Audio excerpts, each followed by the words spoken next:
Well, welcome everyone. My name is Trina Laube and I'm the VP of Strategic Initiatives with the National Wellness Institute. And we are really pleased to be partnering with the Muslim Life Planning Institute on this conversation today. And I'm excited to hear what everyone has to say and have some great dialogue today. So thank you all for joining us. I just want to go over a couple of housekeeping things before we get started.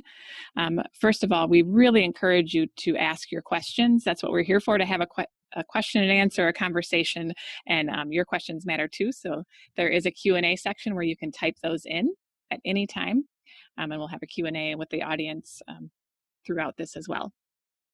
Also, the National Wellness Institute will be offering continuing education for its certified wellness practitioners, as well as if you have CHES or MCHES or need a general certificate of continuing education credit. So if you attend this full discussion and need that credit, you can complete the evaluation and request your credits on that. And that evaluation form, I believe, will be sent via email tomorrow. So it's about 24 hours after this that you'll get that, and you can fill out that link. So without further ado, I do want to again thank all of our panelists for being here and our host today, who is Linda Howard. Linda is president of the National Wellness Institute Board of Directors, and she's also Chief Compliance and Impact Officer for the Muslim Life Planning Institute. She's CEO of Alternative, which is a healthcare compliance consultancy that helps build people-forward organizations and establish compliance, ethics, and quality standards for the health, fitness, and wellness industries. Linda's a founding member of the National Wellness Institute the National Wellness Institute's Multicultural Competency Committee and is a lead subject matter expert for NWI's High-Level Wellness through Multicultural Competency Professional Certificate Program. And that program, just to let you all know, is being developed in partnership with HR.com, and we will be launching that with our pilot on July 6th. It's an online program that is really focused at individuals who are working in wellness, HR, and benefits and wish to develop their multicultural competencies. So definitely look at nationalwellness.org, check that program out.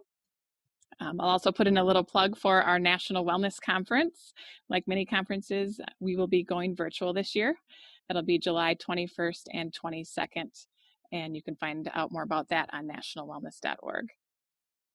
So a couple other little announcements. If you've got your pen out and you're marking your calendar for all these exciting July events, the Muslim Life Planning Institute will also be has also been asked to participate in the 2020 Muslim Mental Health Conference, which will be convening in July. It's a wonderful opportunity for the MLPI to create pathways to lifelong learning and healthy communities at the national level. And lastly, MLPI is happy to announce that it's been chosen to present at this year's Association of Organ Procurement Organizations 2020 annual meeting, July 25th. So a busy July for this group. The topic there will be multicultural competency and family dynamics engaging the Muslim community. And the intended outcomes for that are that participants will understand why multicultural competency is essential and how it improves community engagement outcomes, enhances donor family support services, and helps increase overall donation rates, gain an understanding of Islamic beliefs and the diversity of the Islamic community. So we hope that you'll check all or some of those out as well as you look to build on these topics. So Linda, I also want to congratulate MLPI. This is the 12th and final episode for season 1 of Profound Conversations. So quite an achievement that you've all had this year, and I understand season 2 will be kicking off this summer. So without further ado, I'm going to let you go ahead with this 12th and final episode of season 1. All right. Thank you so much, Trina, and thank all of our Profound Conversationalists for joining us. We have a really diverse and interesting lineup today for Profound Conversations. We have people that are working in some different fields. We have one of our board members, Dr. Tyler Amell, who is an epidemiologist. And so he is going to give us some foundational information around COVID-19, kind of where we are, where the trends are going. And I'll be asking him to we have this conversation, just keep an ear open and see, where there's opportunities to think about how what's being planned will be impacted by COVID-19. We also have Dr. Marwan Abouljoud, and he is a transplant surgeon from Henry Ford. And so we're going to be able to have a conversation with him about some of the things that he does on the transplant side. And we have Kelly Ranum. Kelly Ranum is with an organ procurement organization in Louisiana. And Kelly, are you still head of the board for AOPL? I am for 4 more days. But 4 more days, all right. So for those of you who don't know, AOPL is the Association of Organ Procurement Organizations. And we have 2 of her colleagues that will be joining us a little bit later from a Cincinnati organ procurement organization. And when they come on, we will do an introduction and kind of let you know who they are.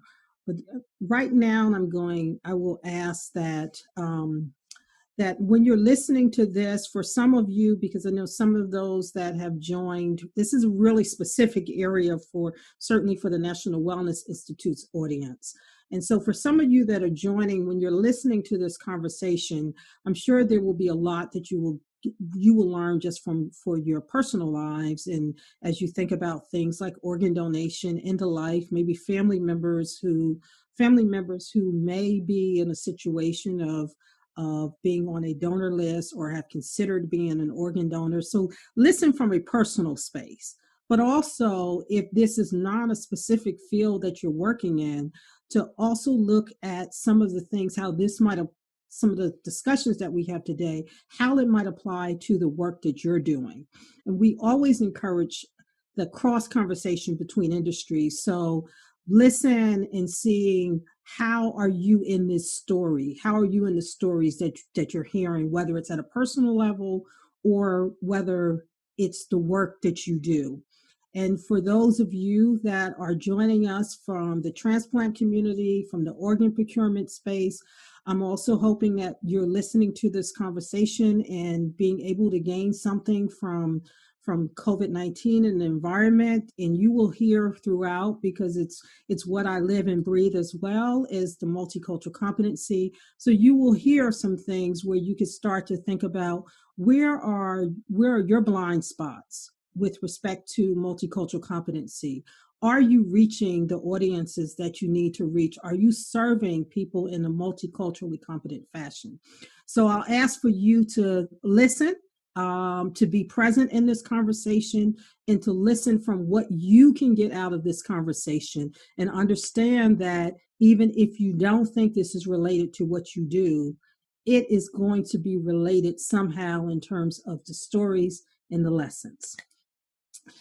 And so I'm going to start with our board member, Dr. Tyler, and ask him to just give us a brief introduction around who he is and what he does, and then we'll get a little bit more into the COVID-19. I know a lot of you probably want to know what's happening. Are we looking for a second wave? What's going on? And then we'll move through some of the other panelists and ask for just kind of do a quick round robin about who you are and what you do and why you do it. So, Dr. Tyler. Thank you, Linda, and good afternoon, everyone. And thank you so much for the invitation to be here today. It's great to participate in such a diverse, multicultural event with varying areas of interest. I personally don't get to interact very much with folks with an interest in transplant, so I'm quite looking forward to that portion of today's discussion. So I'm an occupational epidemiologist by training. So I practice in a very specific branch of medicine that's very much focused on understanding who's getting hurt or sick, why they're getting hurt or sick, and what we can do to stop others from becoming hurt or sick. So it's very much an evidence-informed sort of approach, whereby we try and figure out what's happening and then recommend the best strategies to reduce risk. So that's something that epidemiologists tend to focus in on. Now, because I'm an occupational epidemiologist, I tend to focus just on the workplace, which is very much focused on, helping employers understand the risk, helping employees understand the risk to their health as resulting from their work environment, and so on and so forth. Now, in times of a pandemic, the lines are a little bit blurred. We're using the same ideology and the same science and the same understanding to look at things through a slightly different lens than we ordinarily would, being from an epidemiological background. Now, the downside of being somebody like me is nobody really listens to us unless there is a pandemic going on. So right now we're quite popular. Once we're through this, and believe me, we will get through this. It's just going to take us a while to get there. Maybe we'll go back to lurking in the corners of the offices out there and not quite interact as much as we usually do.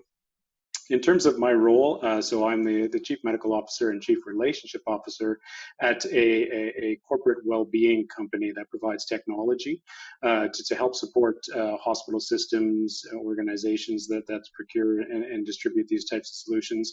I also am a faculty member at Pacific Coast University for Workplace Health Sciences.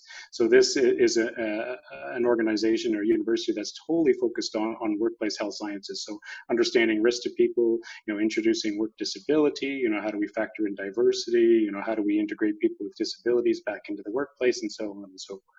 And I also sit on a few other boards. Of course, one of them is the National Wellness Institute, and I sit also on another board of directors, which is the Work Wellness and Disability Prevention Institute, recently renamed the Work Wellness Institute, which is not quite a sister organization to NWI, but definitely an organization that has a similar approach, but not the same mandate whatsoever. So I can sit on both boards comfortably.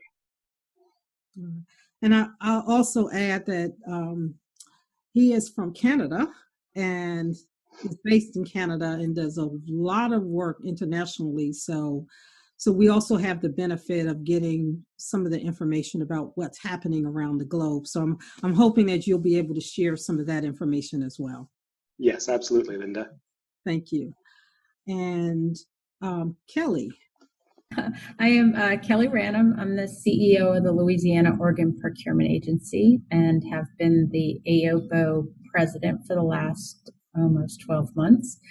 And I sit on the UNOS Board of Directors as well as the Alliance Board of Directors. So I come to this field 24 years now. I started as a coordinator that actually approached families, did donor management, and had responsibilities for helping organs get from the donor to the recipient. So I've been doing that for quite some time and in the role of CEO for the last 19 years. So love what I do, ICU nurse by training, and really happy to be part of this panel. So thank you. So Kelly, because there's individuals on the phone that's probably hearing about the organ donation world, maybe for the first time and know very little about it. So you threw out a couple of acronyms. Sorry. AOPO, and then Alliance. So if you can maybe tell those who don't know what those organizations are. So there are 58 organ procurement organizations throughout the country, and we are represented by the Association of Organ Procurement Organizations, AOPO. So represent us in the respects of advocacy in the Hill, also doing education, having our annual meetings. And UNOS is the United Network of Organ Sharing, which is the entity that holds the list. They are the contract entity for the government, and they have the list of all the recipients. And so that's where our donor information goes in, and the information for the recipient gets matched up, and then that list prints up, and that's how we know who to call, if you will, for that organ. And they do a lot of other activities outside of that, but the main functionality, I think, for your audience is to know that that's how recipients and donors get matched up. The Alliance is another association that helps to promote education of the transplant center side and the organ donation side. So kind of all in the same field, if you will, but different aspects. So Andrea Johnson just joined us, and Andrea, you can take yourself off of mute. All right. I So think I would Kelly, have figured that out by now. all right. So Kelly warmed them up for you. Mhm. Yes. They all are up to speed on what AOPO is and UNOS and Alliance and organ procurement organizations. And as I mentioned before, Andrea joined, and I see Barry has also joined. Andrea, and is it Andrea or Andrea? It's Andrea, but I also go by Andy. That's what everyone calls All me. right, so I like Andy. So, Okay. so Andy and Barry are Yeah. organ procurement organizations in Cincinnati, Ohio. Mm-hmm. And what we are doing, since you just joined, we're doing a quick round robin to just say who you are, what you do, and kind of why you do it. So, Andy. Well, thank you for having us. As Linda said, I'm Andy Johnson. I am the Community Relations Director at Life Center Organ Donor Network, located in Cincinnati, Ohio. I've been with the organization, it'll be 15 years in September. My department is really responsible for all of the communications with respect to organ, eye, and tissue donation, which includes outreach, education, marketing, advertising, community outreach, engagement, really everything that we can do to connect as many people to the why. So the why that, organ, eye, and tissue donation is so important, and really sharing stories of people who've been impacted. So we are trying to work to encourage more people to join the registries. Life Center is unique in that we touch 3 different states within our service area. So we have 8 counties that we serve in Southwest Ohio, 6 in Northern Kentucky, and then 2 in Southeast Indiana. And so we work with all of the hospitals, about 44 hospitals in that area to facilitate donation. Okay. All right, Barry. I'm Barry Massa. I'm the Executive Director for Life Center Organ Donor Network. I've been with the organization 16 years. I started as the Chief Financial Officer, and then 4 years after that became the Executive Director. During that time, we were part of the University of Cincinnati Department of Surgery, and we broke out as an independent organ procurement organization. Completely changed our board. Pretty much completely changed the entire organization. I got started because before coming to Life Center, a friend of mine had a daughter who needed a heart and lung transplant pretty much at birth.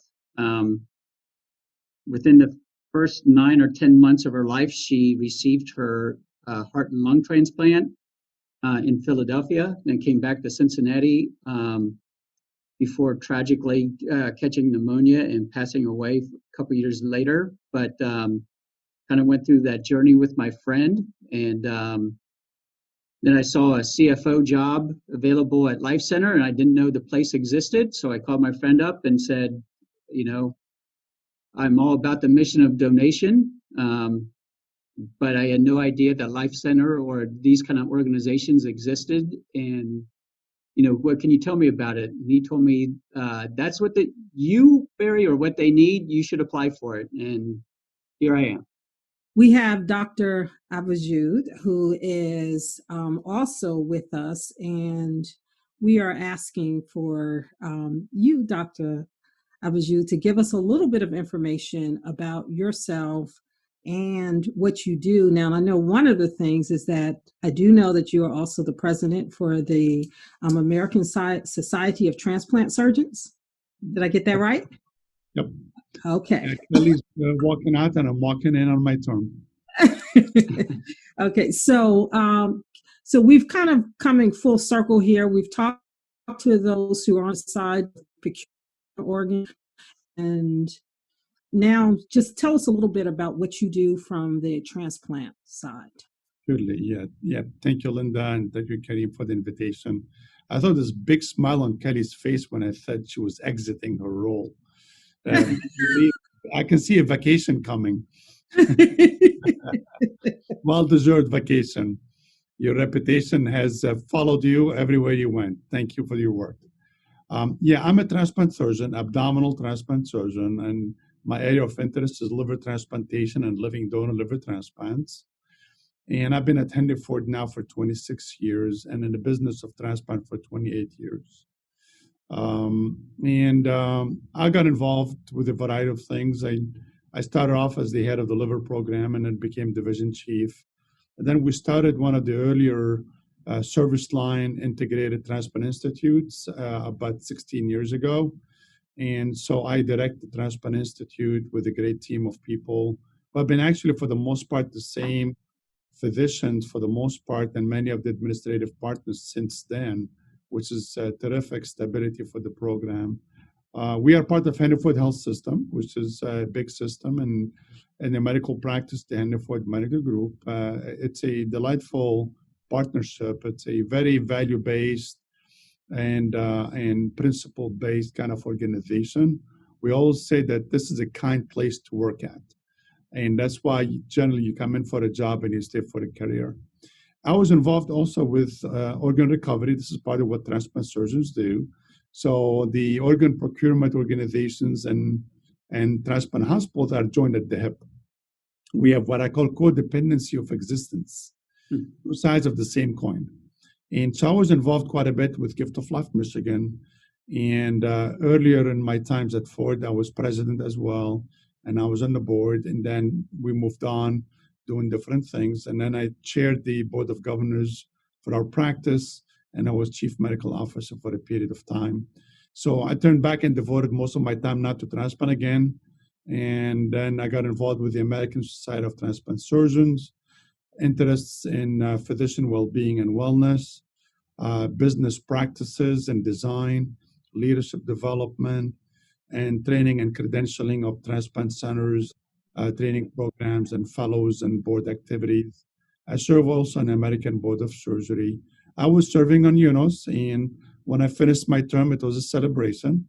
This was a lot of meetings at the time between the board and the MPSC, which is one of the committees that manage quality and oversight and so on and so forth.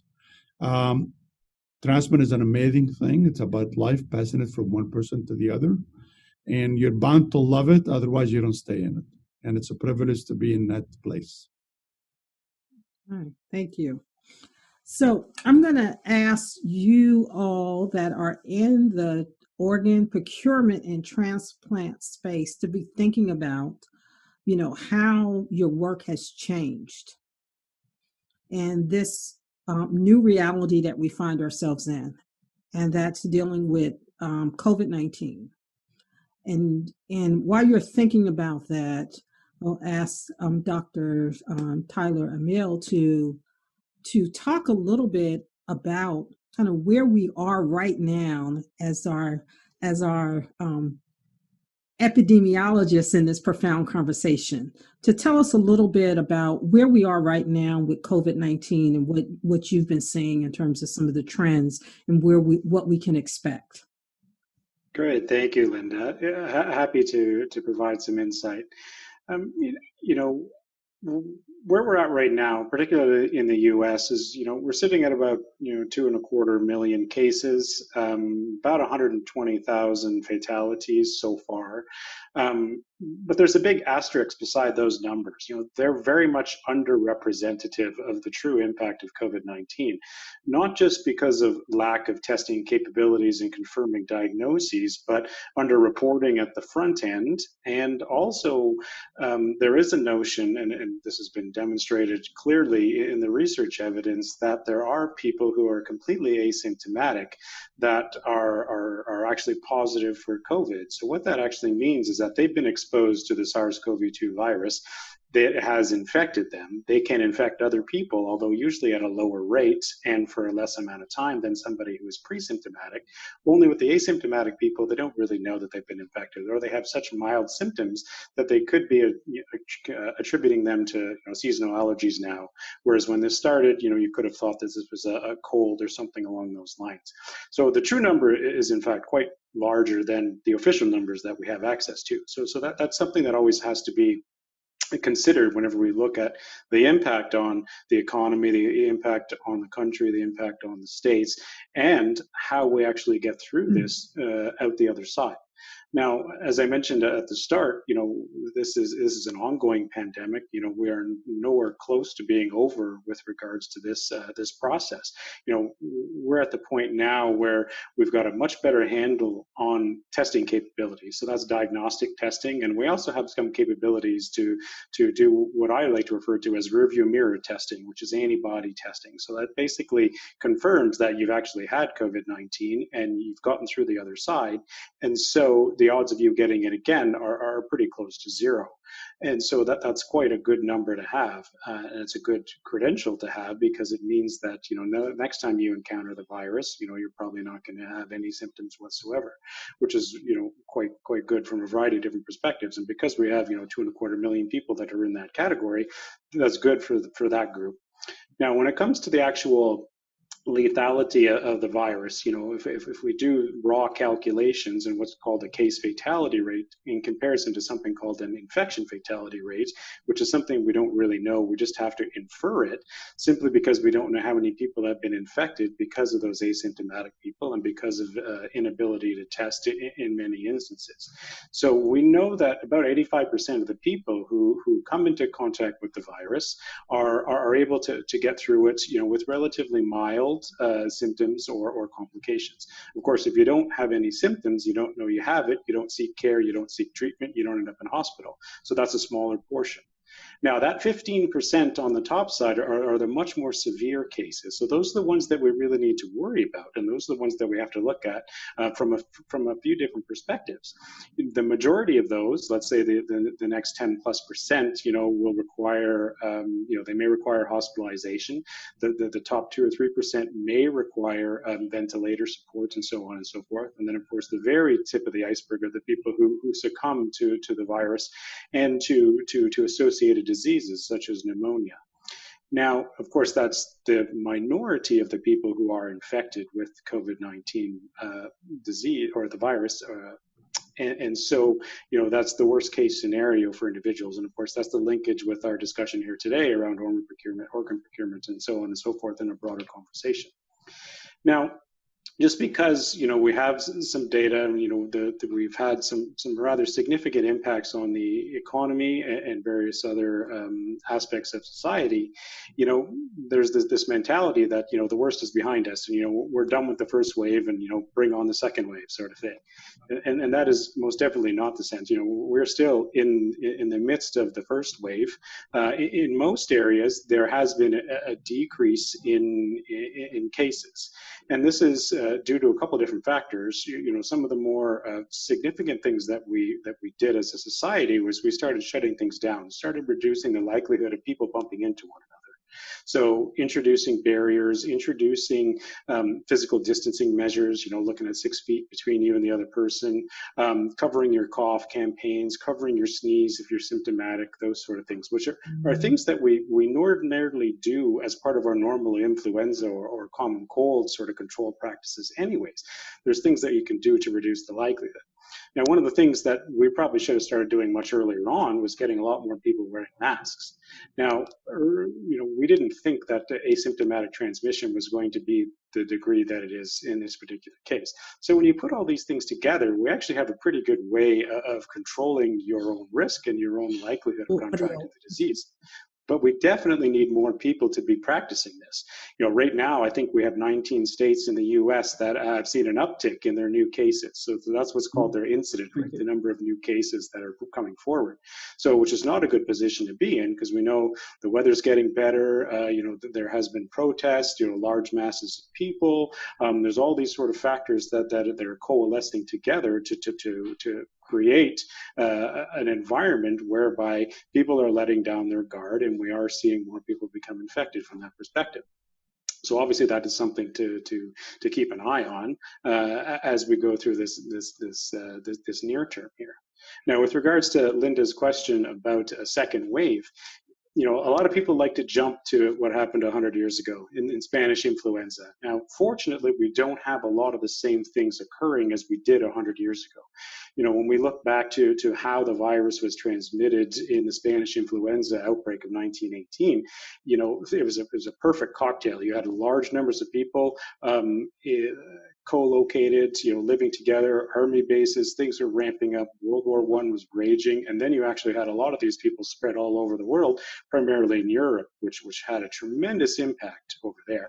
Fortunately, we don't have that happening right now. So, we've got travel restrictions in place, we've got adoption of various different control measures. So the severity of the second wave could be mitigated as long as we keep moving down this pathway of trying to reduce the likelihood of you coming into contact with close contact with somebody else. Protests can definitely go on, always a great idea to support that, but do it in a socially distant manner wherever possible, and of course wear the mask. Now, the final point that I would like to make is to touch on the vaccination process and the vaccine discussion, because this invariably comes up at every webinar that I've been involved with for the past couple of months. We get asked these questions a lot. Now, fortunately, as of last count, which is for a webinar I did a couple of days ago, there's about 135 different vaccine programs underway. Typically speaking, it takes about 12 to 18 months. And keep in mind that this clock started back in January, whenever we first started paying much more attention to this. Of course, we're a little bit slower off the start than we should have been with regards to the approach, but that's probably part of a different conversation altogether. Now, that being said, it looks like we're going to be in a position to move beyond clinical trials into what's called, there's several different phases to clinical trials: phase 1, phase 2, phase 3. Several different vaccines are moving out of phase 2 and into phase 3, and they will be ongoing tests throughout the summer. Then the next step is to scale up production in a rather significant way.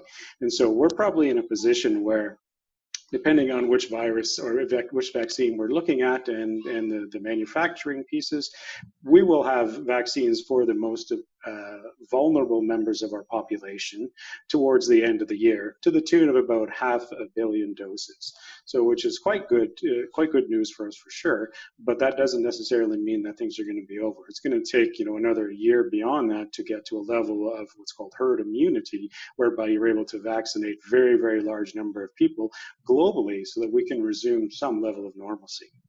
Let me ask Dr. Marwan, because I see him nodding his head as you're talking, and I want to give him an opportunity to get in. And just how have you been seeing this impact on the hospitals? Yeah, this was very unique, and obviously it differs from one area to the other. Detroit and Michigan was one of the epicenters of the COVID pandemic early on. We were the second or third, state with the highest prevalence of COVID, and then we went down to 6 or 7 with a lot of the precautions that the state was putting together. So in the early phase, our main hospital was seeing sometimes over 1,000 patients coming through the door with symptoms between actual flu and COVID, and some quite sick. And within a very short time, 80% of our hospital was in isolation. And what that meant is some were COVID tested. And if you remember, we didn't have capacity for testing at the time. And our lab did a very good job immediately procuring resources and got multiple testing available. And within a couple of weeks, they were testing nearly 300 specimens a day. And then that hit 1,000 within an additional 2 weeks.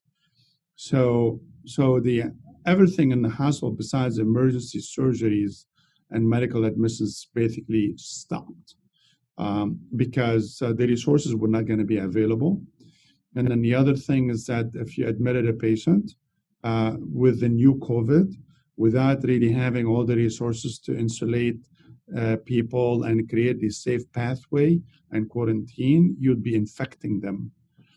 So we stopped doing transplants at the time and many other elective things until we got our arms around it. And at that time, the mortality rate was extremely high until we figured out that giving steroids early on, the moment they manifest pulmonary symptoms, reduced the mortality significantly of those who started manifesting the pulmonary symptoms, and the paper just came out showing that dexamethasone actually indeed significantly reduced mortality. But this is something we figured out in the second week of our exposure. For transplant, when you have an operating hospital that has 54 or 50 some operating rooms, they went down to 2 for emergencies only. So you can imagine transplant for us, we do 300 plus solid organ transplants a year. We had to stop. So for living donors, these were the first we stopped. And then for deceased donors, recipients, we stratified. We said if somebody that sick, they still need a transplant. For those 2 weeks where we could not even offer it here, we transferred and referred elsewhere where they were still doing transplant safely. And we were able to transplant those individuals. So fortunately, we didn't have anybody die because we could not transplant during that window.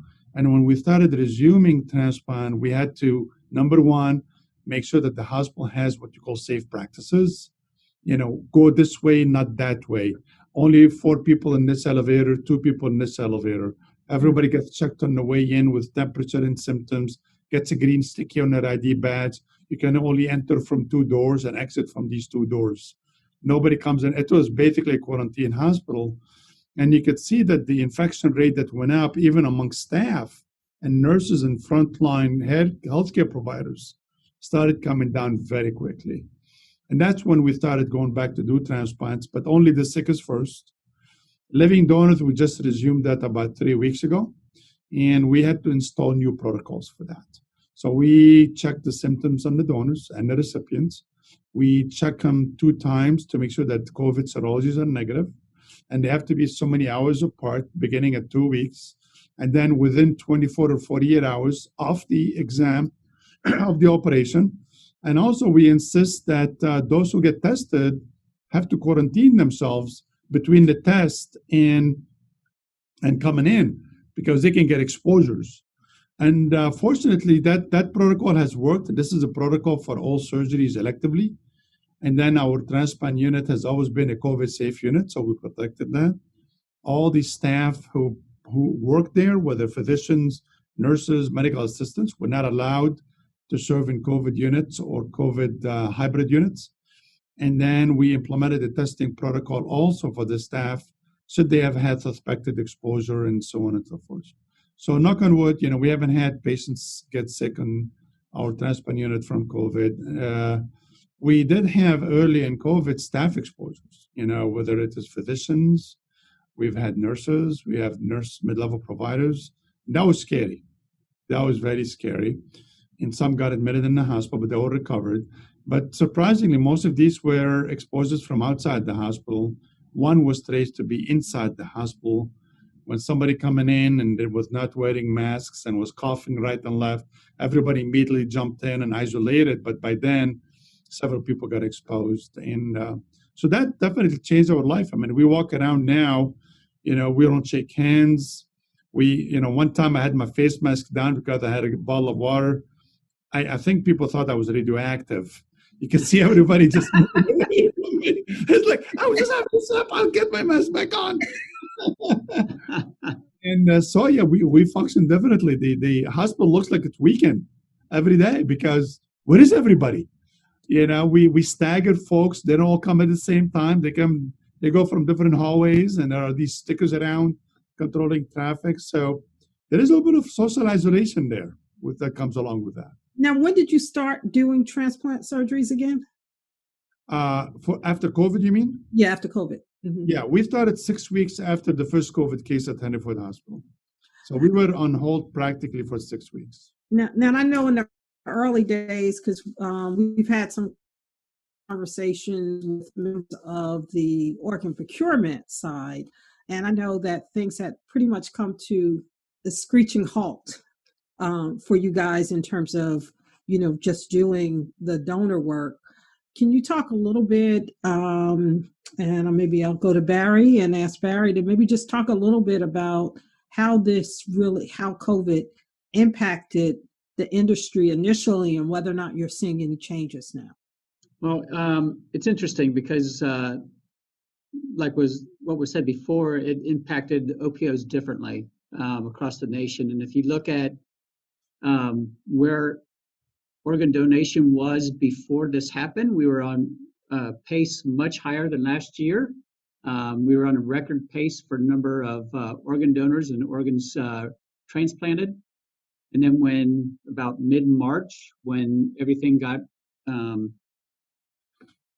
would say, completely changed around in terms of everybody's expectation of COVID, and states started shutting down hospitals and elective surgeries and staying at home orders and so forth, at least at Life Center in Cincinnati, Ohio, we saw a decline in donations. And for a 10-week period, we had 2 organ donors, which is very, very, very low for us. A lot of it was ruled out for coronavirus. We actually had people that were, there's reportedly a high false positive rate. So we would have a negative test from one hospital after being trained. If a person started in a rural hospital, then got transported to one of our main hospitals in the city, the one hospital's report would show negative and the other one's test would show positive. So we didn't, without knowing whose was what, we would have to walk away from the case. So for us, donation fell pretty rapidly. Starting toward the end of May, it started picking back up again. Now, I would say in the Great Lakes region, which includes the state of Michigan, Ohio, Indiana, Illinois, and Wisconsin, there really wasn't that big of a dip in donation. There were in some of the OPOs, but in the majority of the OPOs, that did not occur. Ohio has 4 OPOs. 2 of us had a decline in donation and 2 did not. So again, it just impacts different OPOs differently in different regions differently. And Kelly, how about you? What was happening in New Orleans? So 2 weeks after Mardi Gras, I think it all exploded in Louisiana, and we became one of the hotbeds. We didn't have the volume of population that New York or New Jersey or Michigan have, but in comparison to the number of cases we were getting and deaths, we were right up there. I think we have stayed in the top 5 actually. For us, the transplant center, our main transplant center, they became the main COVID hospital. So transplants in our state pretty much came to an abrupt halt as well. Dialysis machines were in use for COVID patients, ventilators in use for COVID patients. Didn't have at least initially, didn't have those isolation units. Of course, that came along a little bit later. We were still able to do donors. We have a donor care center where we actually bring our donors over and we can do that actual ICU management and OR here. And I would say that was our saving grace because we were able to free up hospital resources. We were able to give them back their ventilators, their nursing staff. We were able to minimize our staff exposure to COVID because they were in a contained area with limited staff. I think it does vary across the state, as Barry said, or across the country. New York, New Jersey, they've seen tremendous decreases, somewhere in the neighborhood of, I think my peer in New Jersey said 60% less cases that they're doing in donation. For us, we were in a 30 to 38% decrease, which is pretty much what they've found across the country. Same thing on the West Coast. Washington was one of the first big ones hit, and so they saw that decrease. I think our big challenge was nobody wanted to come in to get the organs because we were a hot spot. Mm-hmm. So we had to find alternatives to be able to recover those organs and send them out, which is not something that happens in our field. I think Dr. Marwan will tell you that. Everybody likes to come get their own organs, don't really want it to happen any other way. But we were really pushed into having a surgeon that we had locally, both abdominal and thoracic, so heart and lung. And we were able to actually video out those surgeries so they could watch it the entire time. And we were able to then send organs out for transplant. Without that ability, I think we would have seen a tremendous, really higher decrease in what we do. And I think part of our problem is actually being able to be face to face with donor families. That's one of our things that we do. We like to care for our families. We like to be there. In the South, you like to hold hands and hug. And so this no handshaking, no hugging is a really difficult thing for most of us. But not having visitors in the hospital, not being able to see their loved ones, not understanding that they left the house having a little trouble breathing and now all of a sudden they're dead with no transition. So for us, we saw a tremendous decrease in our number of authorizations from donor families. We went from a 75% to the 55%, and that's huge. Every one donor counts. And so that was really our biggest struggle, was how do we connect with these families when we can't physically connect with them? They can't physically connect with their loved one. It's getting better now that they're opening up for visitors a little bit more, but I think to me that's one of the bigger problems that we've had in our field. Much like Barry said, there are some OPOs that still see record numbers in March and April. That was not the case for us, but we were still doing donors and still sending organs out for transplant. So now tell us a little bit, and any of you can kind of jump in. What's the impact? So we're hearing that it definitely had an impact in terms of on the donor rate, but what does that mean when the donor rate goes down? Because I mean, a lot of us that do work in the organ procurement community, we understand the numbers. How many people are on the waiting list? How many people die while waiting on the waiting list? Shortages, those type of things, are discussed in the industry. But can you just, for some of us that don't know, just talk a little bit about what is the impact of having those donor rates go down and not being able to perform transplants?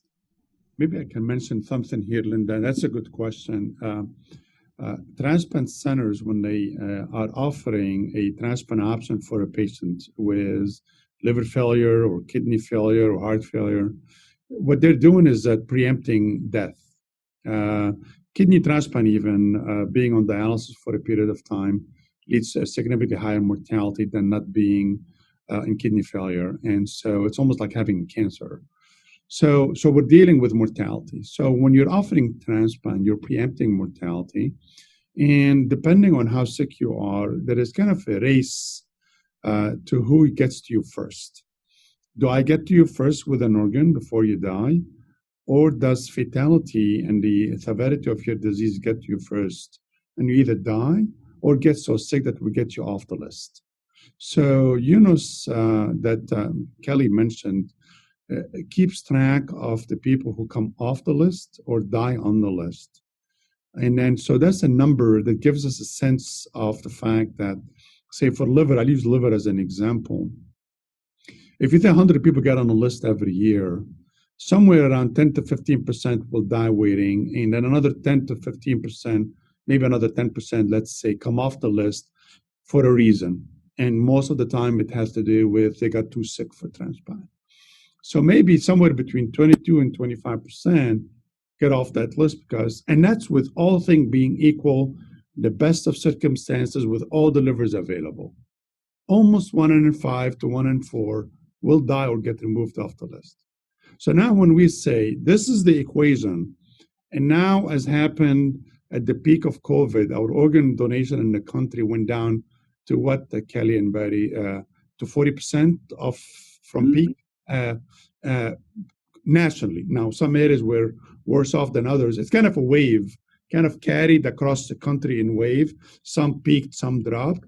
But basically, the organ donation went down to 40% from its peak. Now, between not getting offered an organ and then the lag of catching up with those who didn't make it to get an organ, and an organ that is not used as an organ gone, you don't make it up. There's no make-up provision. I cannot turn on my head and say, let me schedule a diseased donor liver because I lost one last week, I'll make it up. There's no make-up provision or catch-up provision. So what's going to happen is, and we all anticipate that the mortality and drop-off from the waiting list in the coming weeks and months is going to play out. And there's time lag to that. So I don't think it's materializing with clarity yet. And I think how we report that mortality, COVID-related, COVID delay, not COVID delay, it's not going to be as obvious, but we are going to see that. I don't know, Kelly and Betty, what do you think about that? Go ahead, Kelly. I mean, I agree. And I think that some of the things that we see on the donor side also is a lack of going in and getting health care because they were afraid to go into the hospital or were encouraged not to go into the hospital. And so, we saw an increase in strokes, which is something we see normally, but over the last couple of months, we saw more of that stroke population, the older population. And so I do agree that I think that the long-term effects of this COVID are really going to probably not play out in real numbers for us for some time to come, maybe a year or two, before we really know what that is. And I can say initially, hearts and lungs were not being recovered, in particular lungs, because there was such a fear of what was going on with COVID and transmitting and just staying away. So there's a loss of that organ in particular for a month and a half before anybody would really start picking up and transplanting. So I think, it's time will tell exactly what those numbers are, but I think there's no doubt that the impact is far greater than that number that we see on the screen when you put COVID in your Google search bar. So, Kelly, you mentioned that collateral damage, which is people delaying coming in for disease. What we have seen and many other people are seeing is that some living donors, even though now we're open, do not want to come. And we had many people who were going to have living donor transplants, not all. We just did one this past Monday, do not want to come because they're afraid of getting COVID. And we've had a heart transplant we did 3 weeks ago now. 3 weeks ago, she delayed because of COVID, yet we were open. And she came to the emergency room and heart failure, ejection fraction of 5%. Got put on the pumps and machines and became status 1. And they went up, got a heart from, for us which is far, from Kansas City. And so there is collateral damage related to behaviors and choices people make. And then the other thing that we are struggling with is the safe discharge. Let's say I'm in Detroit, and we're in Detroit, we had a peak there, and obviously there is socioeconomic challenges with crowding in families and support systems. So now I may transplant somebody, and I say, so where are you going to go? He's like, I'm going to go home. I say, who lives home? Oh, my wife, my grandson, my 2 children, their nephews, and in a house that's 1,200 square feet. And how are they not going to get exposed? So that is a challenge, and we're having to figure that out of how we isolate people when they go back home. Because in Detroit, it was clear that the socioeconomic circumstances and the makeup of the community and social crowding and a variety of other factors played heavily into this heavy pandemic that we got specifically in Detroit and the Wayne County area. So that brings to mind questions around kind of these disparities, these health disparities, and also, particularly vulnerable populations. And I know, Tyler, with the work that you do in terms of both the epidemiology as well as just the work you do in the workplace, can you talk a little bit about what we've seen in terms of some of the disparities, how COVID might have impacted certain communities more, and also just any kind of conversation around addressing these vulnerable populations where we do know that one of those vulnerable populations are donor patients. Yeah, it's an excellent question, Linda, and absolutely, the research corroborates, everything that you just mentioned, and not just from a U.S. lens, but internationally as well. The National Health Systems, the NHS in the UK, actually looked at that question directly. Obviously, this is, it's a unique approach given the fact that you've got almost 70 million people all in one health system, for lack of a better term. So you've got access to information that is quite invaluable. And they did actually look at various different breakdowns and stratifying data, which is a fancy way to slice and dice information accordingly. Certain segments of the population were vastly overrepresentative. So the African American community would be the correlation there, but also the deprivation. So the poorest people had a higher mortality rate and a higher hazard ratio associated with that, using rather advanced statistical models. So these people, there's greater than 99% chance of these people having a much poorer outcome with regards to their SARS exposure and their experience with COVID-19. We also saw this in predominantly male populations as well. So the older you are, if you're male and poor and deprived, those three factors alone drive up your risk of mortality, 5 or 6 times right there. So it's rather significant. And then if we look at it through the organ procurement lens, it becomes a little bit more significant simply because we're dealing with people who have what are called comorbidities, right? And so we're trying to deal with people who are addressing their own individual health concerns, which are compounded when you layer on a COVID-19 experience or pneumonia or something along those lines. When we look at the data that the CDC uses to inform strategy, we know that hypertension, obesity, metabolic syndrome, type 2 diabetes, lung disease, asthma, a few other ones, they're definitely bubbling to the top of the list. And of course, we know that when we look at certain segments of the population who are more susceptible to these, we find that the data corroborate that, yes, in fact, there are people who are being overrepresented here, and they really shouldn't be. It should be across the board because we're all people at the end of the day. But the research definitely does underscore that need and can substantiate differing approaches in differing areas for those reasons. Yeah. Now, when I listen to both of just the last two comments, Dr. Marwan, and you talking about kind of that basically that race against the clock.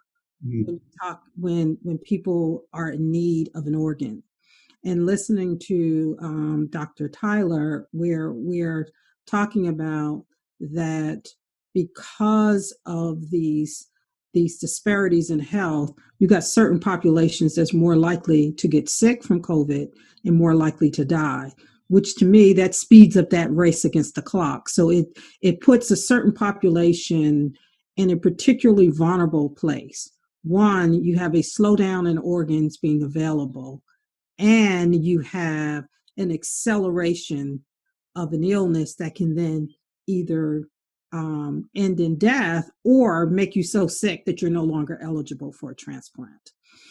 I think that gets even more complicated with a couple of things, because during the COVID era also, people were not going through preventative care. So these people who are waitlisted are sick people. Sick meaning physically sick. They need maintenance to be ready for the transplant. So during COVID, when everybody shut down and not everybody was ready to go virtual or even have face-to-face encounters of specific nature, people got sicker.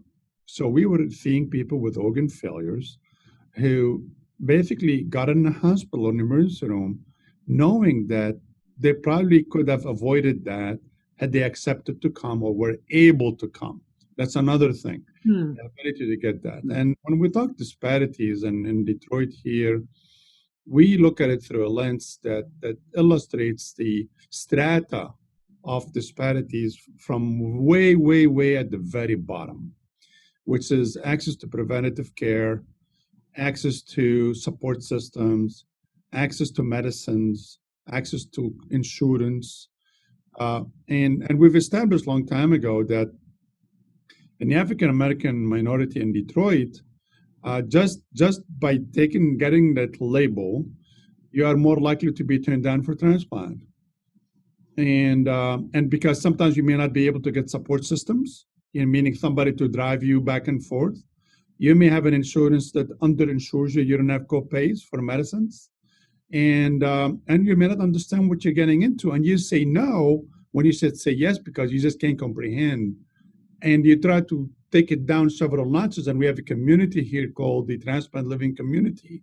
Their job is to really connect patients to patients as ambassadors, to explain things about quality of life and how to be compliant and what it all means. And so the disparity is so rooted. We all know that, right? It's so rooted that transplant only highlights it. When we looked at the number of COVID patients in Michigan, and you can pull the maps and CDC and all that, the case fatality rate is higher among African Americans, and the prevalence rate is higher among African American, above the representation in the general population based on your statistics. In Michigan, we may have 13.5%, 14% African Americans. Well, almost 40% got COVID. And among those who got COVID, it was worse off for the African American. And then you say, well, maybe because they had this and they had that. Well, yeah, but that's also disparities too, because that started off from lack of preventative care. And it may not be my place to say that, but I've read epidemiology studies that also say just being discriminated against or being looked at differently increases all stresses in your life that include hypertension, risk of diabetes, and all that, and unemployment, future of uncertainty in your life. That makes you African American with hypertension and diabetes. And I say, well, I'll become hypertensive and diabetic if I have no social ladder and opportunity to get educated and my kids have a secure future. So I think that COVID blew it all in the open. It just put it all out there. It certainly did. Andy, I know you take yourself off mute because I want you to get in here, because I know you are working more with the community side. Mm-hmm. And so what have you been seeing just in terms of at a community level? How has COVID kind of changed your work and what you've been doing and how you try to relate to families? Well, it's changed our ability to do outreach dramatically. This is, April is really kind of our springboard into warm weather, lots of outdoor events, and it being, April is National Donate Life Month. It's kind of our, coming out party for the year where we start to really do a lot more. And all of that was essentially shut down because of COVID. Our community events are just critical for our outreach and education, particularly with the African American community. There are quite a few events held in Greater Cincinnati during this time that try to offer different services to those that maybe in the minority community or impact or lower socioeconomic status, offering free health services and other things of that nature. And those events attract thousands of people, in need of, the preventative care that they can't afford to get with a doctor because they can't afford a copay and those types of things. So we're able to connect with that population in that way, and that was essentially, we just couldn't do it anymore because of COVID. So I think that's, for us, it's important to have that dialogue with people about donation, what it means. We like to always have recipients and or donor families with us at these events to share their personal stories about how donation impacted them. So again, we weren't able to do that. We are partnering with some other organizations, one in particular, it's called the Center for Closing the Health Gap, that specifically works to address health disparities in our community.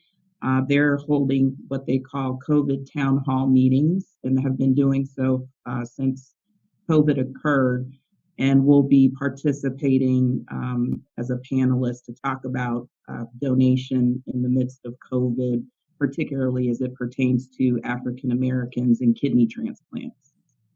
So we're, it's been tough. It's been really tough to navigate, but I think just to what Dr. Marwan said, it's kind of blown this thing all the way open because it's really kind of exposed the inequality that it exists across all levels and showing that it is systematic. And so, we have a lot of work to do with respect to making sure people have adequate health care and access to services.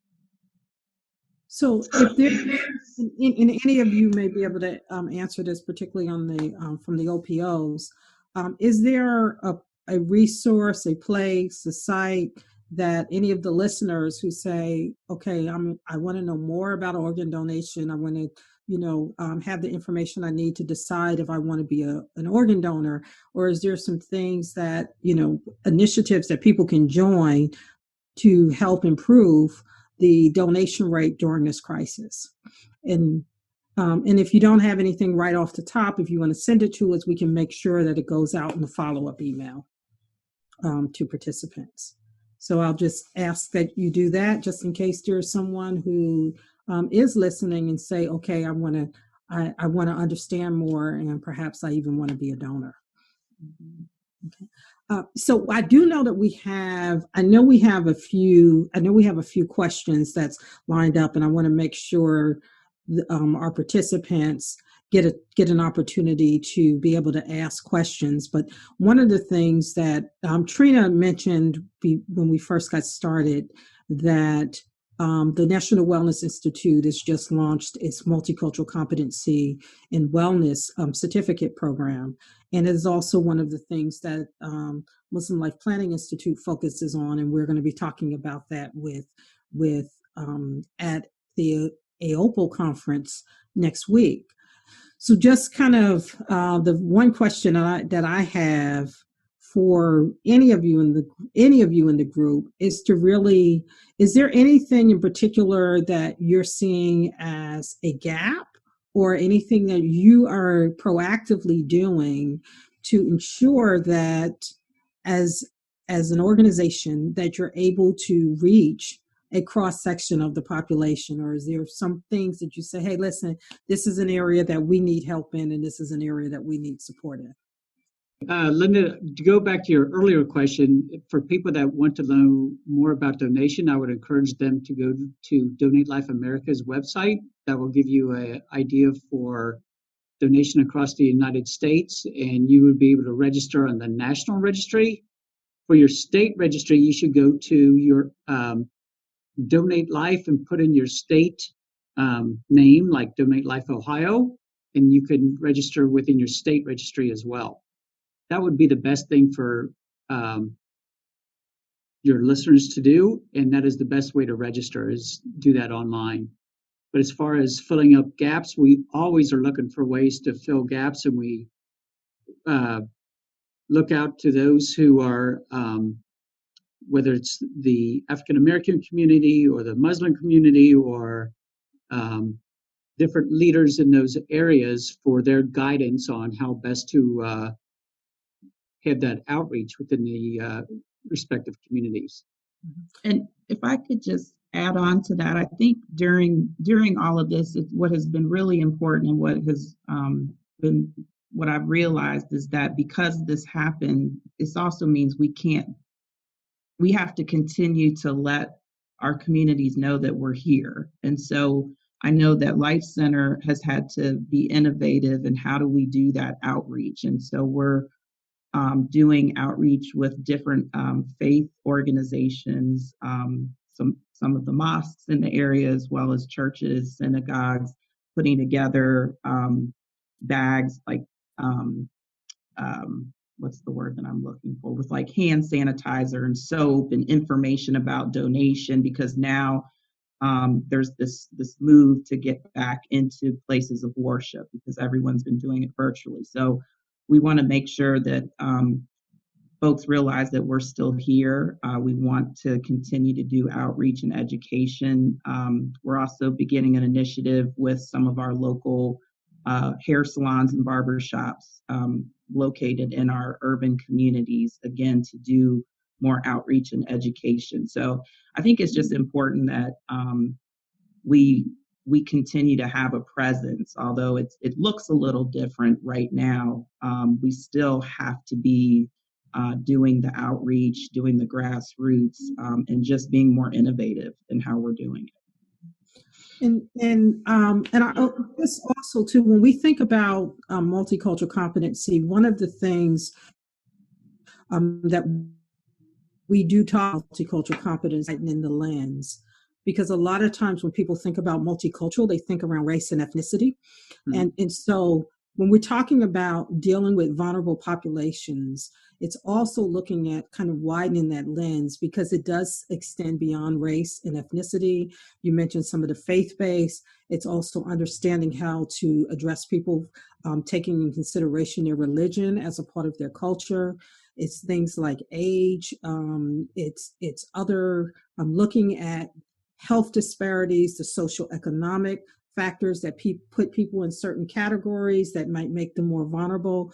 So I will just also say to you all that are a part of our Profound Conversationalists, as well as those who are listening in, that when you think about developing those competencies, that we think about a broad range of groups that make up culture and sometimes put those groups into more vulnerable positions as we look to provide services and do outreach to those groups. And, we'll talk more about that at AOPO next week in our session. And also the National Wellness Institute does have, different things that we do as well to kind of highlight being able to start expanding your view as you look at providing services to a cross-section of the population.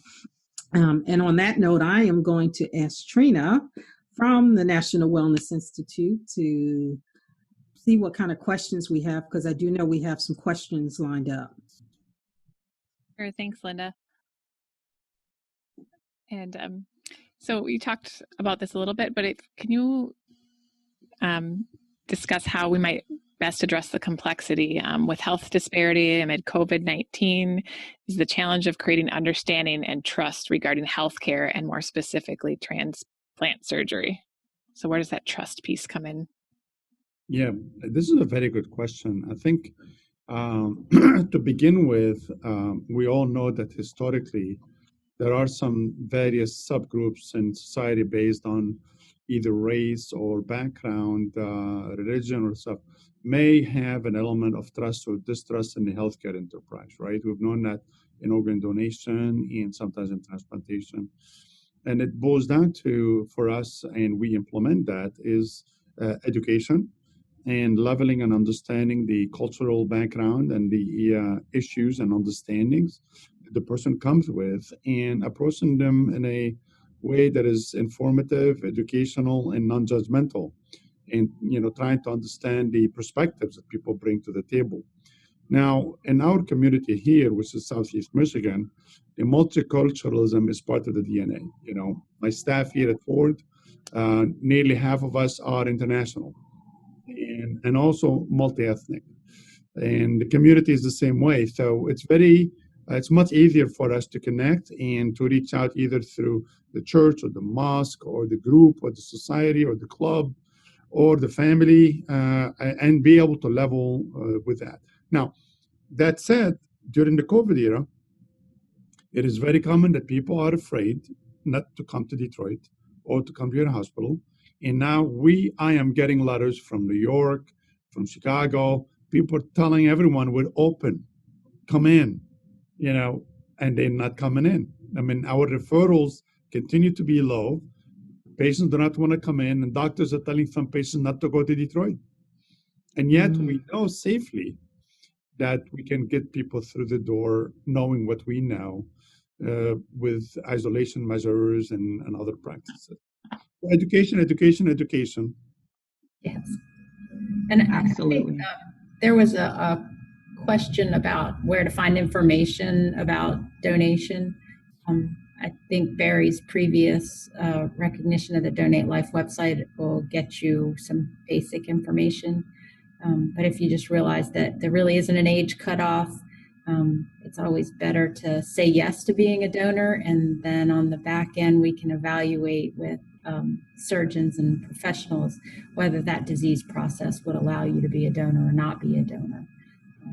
But if you don't register, then we don't even have that opportunity, nor do you or your family. So don't make any judgments, just say yes. Yeah. Kelly, I always tell the story that one of the first livers I did when I was in training was from an 18-year-old donor, and the liver didn't work because of the donor factors. And then it's called primary non-function. Basically, the person would die within a day or two. Well, we saved that person by transplanting with a liver from an 81-year-old lady. and it worked like a charm. It's a resilient little organ. I tell you, those grandparents always come to the rescue. And a little earlier, you were saying, I think that some of the issues that I've found with COVID is that losing that face-to-face, and then in our populations that don't have the financial resources, they're not always internet available and computer savvy or computer up and running. And so we've relied a lot on any kind of virtual social media presence and education. And I think the struggle for me in particular moving forward is how do we tackle that? Because not every community that we serve is up on the internet with all of the tools that they need to access what they need. And so I think that's that struggle, right? Of how do you get out to that community and how do you educate? And churches, having the churches shut down, that was such a huge blow for all of us. We worked with church nurses and their individual groups, and that was all taken away. And so that connection to the community was gone. And in particular, that was, at least for us in Louisiana, that's a vital part of how we get into the African American community. It's church-based education, church-based learning. It's that faith that our staff have, and it opens the door for families to feel safe and to talk, and then to express that, I'm on the kidney list and I get dialysis, and you start learning that, hey, it's a lot closer to home than I thought.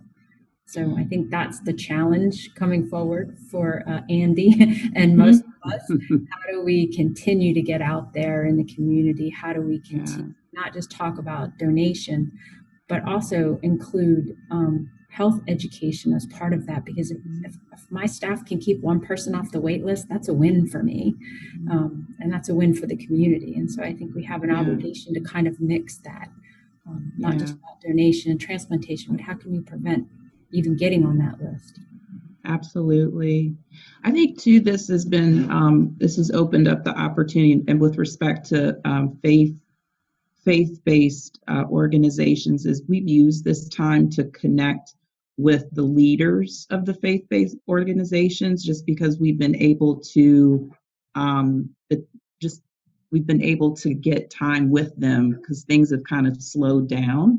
And we found that I think when you're able to continue to build relationships like that with trusted leaders within the community, particularly with the faith-based organizations, it then lends itself to kind of cascading down to the rest of the congregation. And so we've tried to use this opportunity to foster and build more relationships there, in the hopes that we can then, as we continue to transition back into a sense of normalcy, we'll have more support from the leadership as well, which I think will be important as we're working with different congregations and doing education and outreach.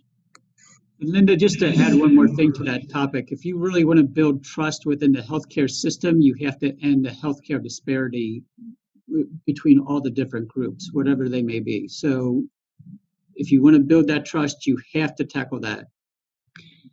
And I can say Barry and I and other leadership within Life Center, we've had some really the beginnings of some honest and tough conversations just with everything that's unfolded over the last several weeks. And he's right, but it's not just the flip of a switch. There's so much that has to be done and rebuilt, but recognizing that, I think, is the first step. Yeah, me as a transplant surgeon who has seen, and I'm not born here, so I lived in different countries. So I've seen socialized systems, hybrid systems, and the American system. And I think that capitalism has a lot of good things about it. But I think healthcare and education and safety and social, how shall I say, progress and ascending within communities should be a public right. And I think that we seem to see it in different iterations. And I think at some point we're going to bite it and say, education for all, healthcare for all, and stop segregating. I mean, we're segregating rates. I mean, people have to admit that we're doing that. Absolutely. Based on affordability or based on whatever that is, and then all of a sudden we're surprised why those schools are not funded. Public schools are not funded. Well, yeah. Well, that's what you create. There's no tax base for that. And then you immediately start hitting a glass ceiling, and you can't break through that. And then it perpetuates all these other problems. And yeah, so I think it needs to snap out of it and just change. Yeah, excellent point, Dr. Abouljoud. You know, that this is an area that when Linda and I were discussing my participation here, because I'm kind of the anomaly, right? Everybody has a common thread, and then you're thrown in an epidemiologist. You're the wise anomaly. But in all seriousness, you know, when Linda and I were discussing, you know, we were looking at things through the lens of COVID-19, exposing, you know, vast discrimination amongst healthcare practices, you know, all these different things coming into fruition, into the limelight. You know, these things aren't new. You know, Right. I have the ability and it's very unfortunate, you know, I get to speak all over the world on health and health practices and things like that. When we look at the U.S. is very much on its own. You know, there's only two areas when we look at healthcare globally that the U.S. leads in, and that is number one in cost of healthcare per capita. It's, you know, in the neighborhood of 4 or 5 times the next most costly country. And the other leading area that the U.S. leads in is not another one to be proud of, and that is, you know, preventable chronic disease. In every other instance, you know, if we're looking at outcomes, treatability, cost, infant mortality, life expectancy, you know, the U.S. is barely in the top 25 countries globally. So, you know, to your point earlier about being exposed to all these different health systems, you know, there's a lot of people out there who think that, you know, this approach is doing just fine. And, you know, most of us who have an opinion that's justified by evidence, you know, have evidence to the contrary that that's not necessarily the case, and this is just an example of this being, you know, looked at through a microscope and being thrust into the foresight that this is not par for the course. It doesn't actually need to be this way. There's many other instances that have been proven time and time again to be different approaches that do provide healthcare on a broader scale, reducing the discrepancies, reducing the other elements that we've been talking about today that lead to these elements of marginalizations and poverty and all these sort of things. So I agree 100%. And, you know, fortunately, there are other countries that you can look to for some solutions. Now, they're not all going to work 100% of the time, but at least having dialogue such as this is a great way to move that forward. Great. Thank you, Dr. Tyler, and everyone. For those of you who may still have some questions or are looking for more information, there have been some resources provided, and I hope you'll reach out to both of the groups here, the National Wellness Institute and the MLPI. Just one quick reminder, if you need continuing education credit for CHES or for your CWPs, to complete that evaluation form. That'll come in tomorrow's follow-up email. And then I do want to give a little time to Kareem here. So, Kareem, would you like to say a few words? Yeah, I'm actually going to just conclude with some special thanks and acknowledgments. It was a fascinating conversation. I appreciate everyone's contribution. And so on behalf of the Muslim Life Planning Institute, I want to thank and send out special thanks to the Henry Ford Hospital system, Dr. Abouljoud and his staff.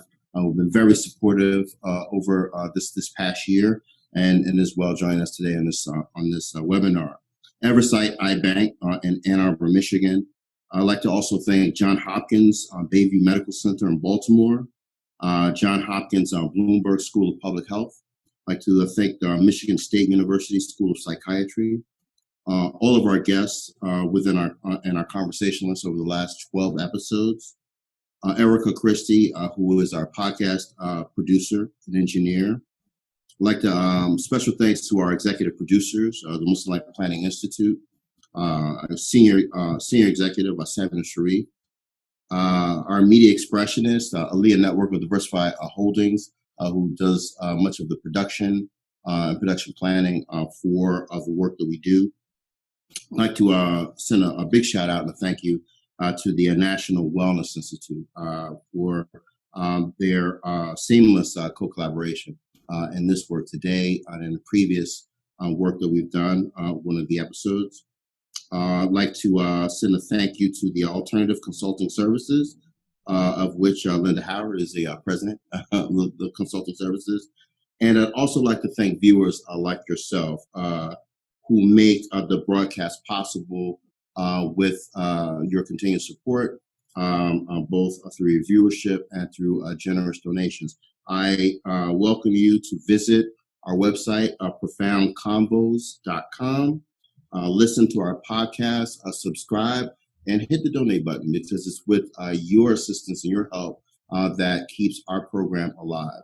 And just a congratulations to our team on the completion of our first season of 12 episodes. And I look forward to season 2 coming in the summer. So Trina, that's it. That's all that I have. And I really enjoyed the conversation today. Great. Thank you, Kareem. Yes. Well, thank Linda, you. is there anything you'd like to close with? Or?